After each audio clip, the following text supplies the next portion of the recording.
Bibliometric databases and indexes. The journal databases, we have three major databases: Web of Science, Scopus, and Google Scholar. The Google Scholar, many of the people who have familiar with the Google Scholar, but the Web of Science and Scopus are the commercial platforms, so the institutions and individual can access through subscription manner, and the institution has to subscribe for getting the data of Web of Science and Scopus. So I'm discussing about this importance of these databases, the paid as well as free databases. I already discussed that the Web of Science and Scopus are the paid databases, general databases, and Google Scholar is a free database. What is indexation? So index are the databases of scientific journals having good track record of maintaining the ethics and quality in terms of publication. So everyone looking for the indexation now, the universities uh, and interview board are always looking on the journals or papers published in journals which is been indexed in Scopus or Web of Science having a priority always. So the authors are interested to write papers and publish papers in the journal which is been indexed in the Scopus as well as Web of Science. So then only it will be worthy. So so indexation is very important. So the journals are trying to be indexed with the Scopus and Web of Science for ensuring the quality. So the index means Scopus and Web of Science always conscious about the quality of the journals indexed in their platform, in the platform of them. So Scopus and Web of Science always consider or review the quality of the papers published in the published by the journals which has been indexed in the Scopus and Web of Science. So indexing journals considered to be higher quality in comparison to any non-indexed journals. So we have lot of non-indexed journals, but these non-indexed journals there is no criteria checked by the index. So if the index perceives that a particular journal is not having a quality to be maintained as compared to the other standard journal, then the index means the Scopus and Web of Science will remove that journals from the index, so that there is a frequent removals from the index every year or 6 months time. We can see that some of the journal removed from the Scopus as well as Web of Science due to the lack of maintenance of the quality standards. So indexing of a journal provides better visibility of the journal with a wide users. So if we search through the index, we can identify which are journals listed in the index, and we can identify the category wise list, means subject wise list. We can see economics, management, sociology, okay, history, etc. So being visible and accessible to larger people will cause better quality papers.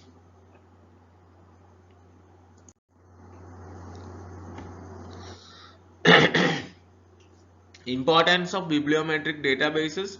Bibliometric databases are the main sources of publication metadata and citation metrics.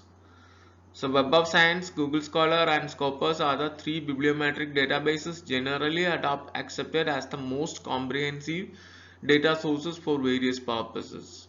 So not only it is been used for the publication and indexation, the data derived from the Web of Science and the Scopus has wide amount of applications. Even the university ranking has determined based on the I mean papers or citations, many criterias. these criteria has been captured, means these ranks data has been captured from the Scopus as well as Web of Science. So subscription based, both Web of Science and Scopus are commercial and subscription based products. It has got worldwide recognition. Use of these databases has to pay high price, which makes rarely affordable for an institution to subscribe to both of them. Institutions are often forced to choose between these data sources. So if an institution want to use the Web of Science and Scopus, they have to subscribe it, but it is very uh,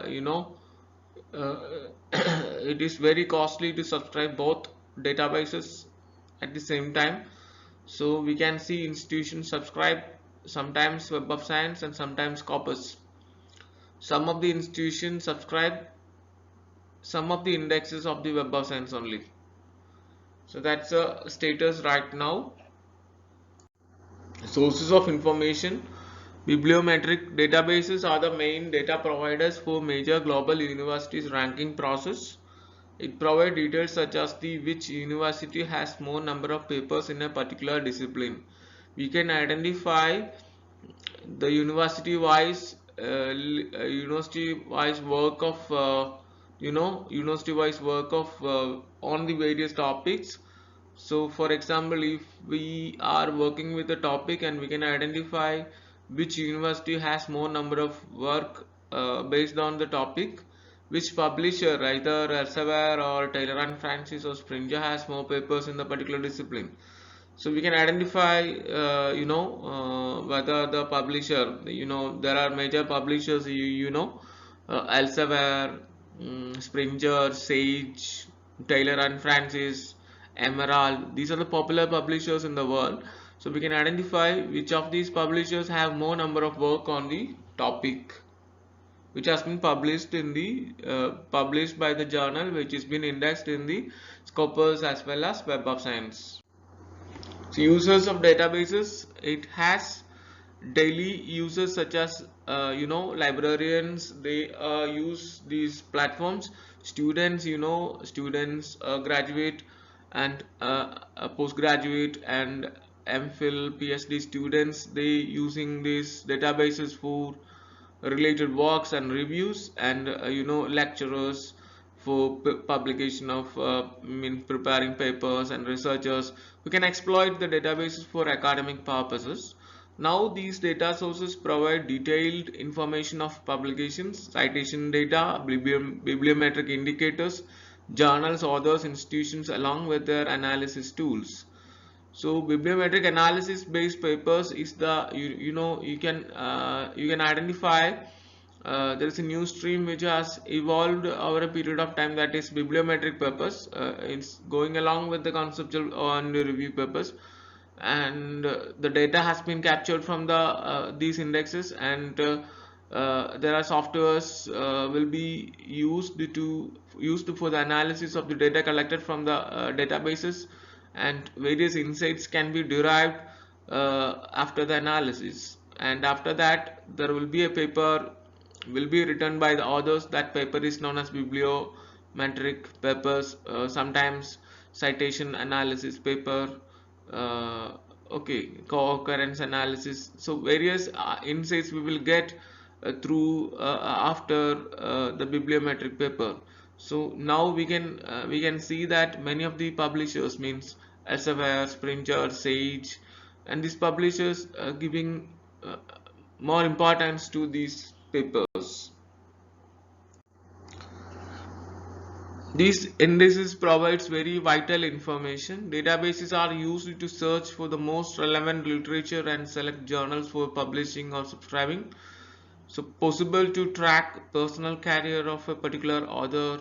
So if you are interested to search the work of a particular author, you can search the name of the author in the Web of Science or Scopus. You can identify the work, you can identify the purpose which is written by the author over a period of time.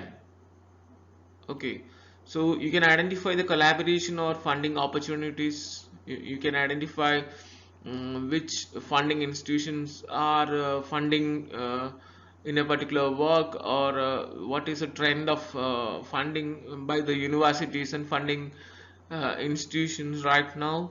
So others affiliations you can identify. You can identify recent trends of topic. You can identify the topic evaluation. You can identify funding opportunities of topic, etc. So these are the very vital informations you get it from these indexes. So there are softwares which emerged for bibliometric analysis: Pager, Course Viewer, RStudio, Publish or Perish Pop, BibExcel. These are the platforms, major platforms, used for bibliometric analysis. This bibliometric analysis is done with the help of the data which has been captured from the Scopus as well as Web of Science. So when we go to Scopus and search with the keywords, and there are papers will pop up, and we can export to the data, and the data may be RIS data, means reference data, or plain text, or Excel. This formatted data can be imported to the softwares, and after analysis we will get some kind of insights, and based on these insights the papers can be written, and these papers is called as bibliometric papers. So in each and every topic we can write these kind of papers. So Web of Science, formerly known as the Web of Knowledge, was the first bibliographic database. Was founded by Eugene Garfield in 1960, and as the Institute for Scientific Information. So during the acquisition by Thomson Reuters Company in 1992, so this Institute for Scientific Information was the old name of Web of Science. It was founded by Eugene Garfield, and during 1992 Thomson Reuters had acquired the platform, and now that time it was called as Web of Science and abbreviated as WOS. In 2016 the Web of Science was acquired by Clarivate Analytics. Now the Web of Science is owned by Clarivate Analytics. So Web of Science was the only source of bibliographic data for more than 40 years, until 2004 when Scopus was launched by Elsevier. So now you can understand that Web of Science was the old database and Scopus. So this slide shows the indices in the Web of Science. The main part of the Web of Science platform is the core collection, which includes 6 main citation index. It contains 6 citation index. The universities or institutions has the opportunity to subscribe any one of the indexes or all. The payment has to be paid for for each indexes. If the university wanted to subscribe all indexes, the payment will be more, and if the university is interested to subscribe only 2 or 3 indexes, they can do that. So the indexes consist of Science Citation Index. This about constituted for the science related disciplines and subject, and Social Science Citation Index, it's for social science, and Arts and Humanities Citation Index. Conference proceedings have a separate index, and Book Citation Index and Emerging Sources Citation Index. These are the components of Web of Science. Web of Science having 6 index. So the institutions has the right to subscribe any one of the index, or any 2 or any 3 or any 4, even they can subscribe the entire indexes, but the subscription rate will be more. So we can go to the Scopus. Scopus is a similar multidisciplinary and selective database which was launched by Elsevier in 2004. The main difference from Web of Science is that all Scopus content is accessible with a single subscription without possible modulations. Scopus is only one index, so they have and we can subscribe the Scopus full.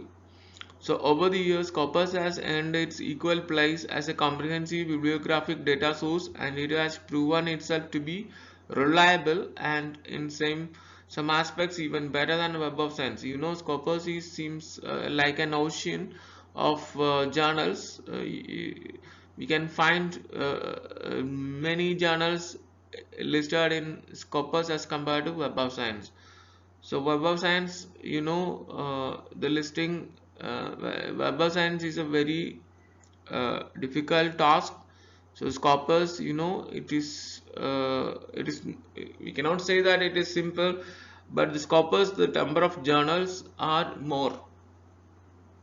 We can compare this with the, you know, BSE and NSE means stock exchanges. National Stock Exchange is a bigger stock exchange in India, and you know the listing requirement are more. Listing requirement are tough. So it's, you know, newly started companies or small companies cannot access to National Stock Exchange. Similarly, we can compare the listing with the Scopus and Web of Science. Web of Science, the listing norms are very difficult, or it is very advanced. So the Scopus comparatively easy, so that you know Scopus number of journals listed in the Scopus are more than Web of Science. Google Scholar, the Google Scholar is a free data base. Google Scholar database is also made its appearance in 2004 only. So Google Scholar also offers considerably wider and deeper overall content coverage by disciplines, document type, countries and languages. Google Scholar is less reliable as a bibliographic data source as compared to the subscription based database. So limitations of Google Scholar. So you can search, you might have experience by searching Google Scholar. If you search with some keywords, you will get a lot of information. The information will be overcrowded, and you can find that some of the predatory journals papers are also being listed in the Google Scholar. So the lack of transparency, stability, precision and control. So from the papers listed after the search, you need to sort out, or you need to identify the quality papers from among them.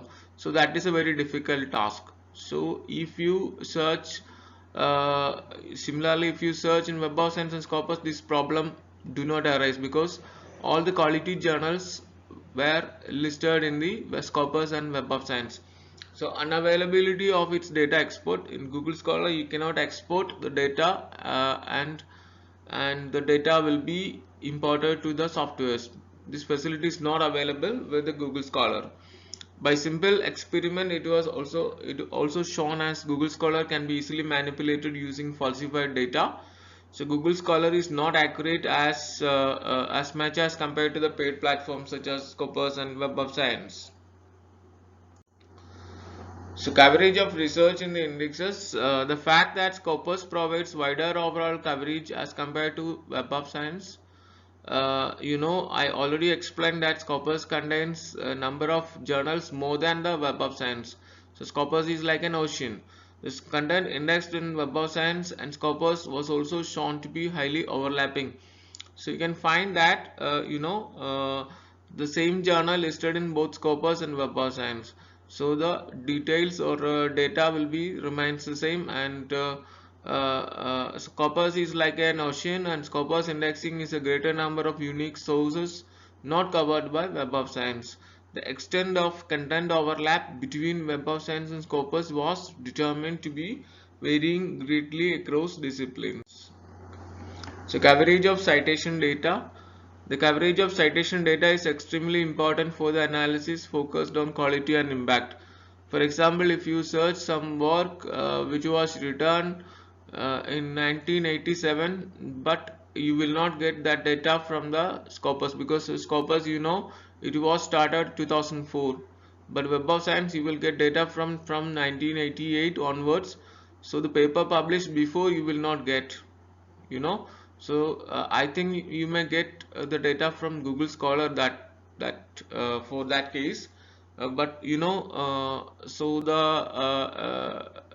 the coverage is very important, the coverage of years. Okay, so the amounts of citation that were retrieved by the databases firstly depend on coverage width.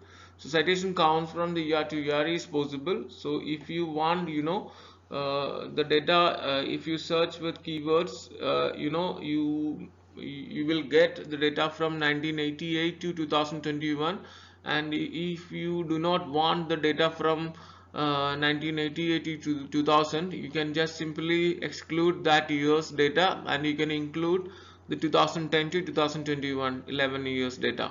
So that is possible. So the researcher determine the coverage of the data you want.